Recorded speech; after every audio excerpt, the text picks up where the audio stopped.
sokole naš.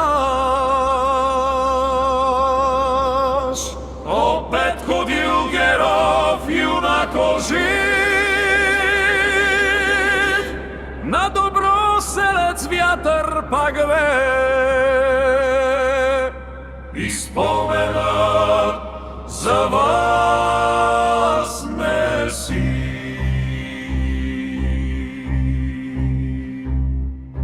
Полите тихи насака,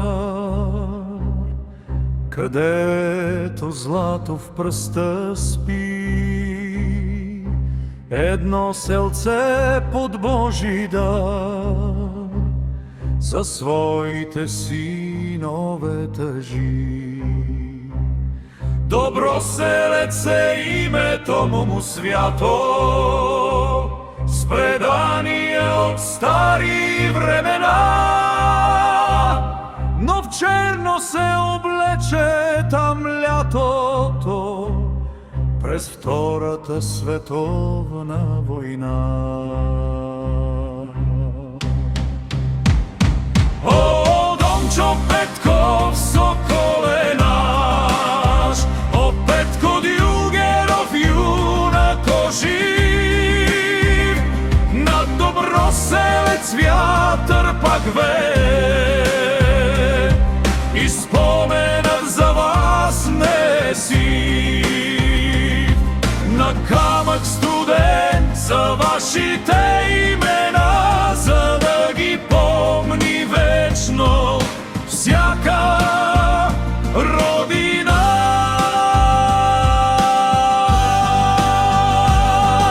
Младост дадоха, в боя тръгнаха за свобода и по-добри дни.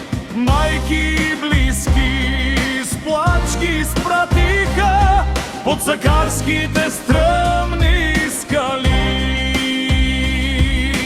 Дюгеров Петко и Петков Дончо, двама братя по съдба и по чест, оставиха нивата и бащиното огнище, за да не бъде никой под гнев. Днес паметник в тревата стои, с ограда от обичи тиха тъга, и макар че времето люто строи, те не са само сенки в нощта. Който мине край тях, глава да преклони, защото под камъка пее духът им, че животът за другите само тежи, когато е даден име на чест. Спира в мир Доброселец под синьо небе, пази ги в сърцето си вечно село.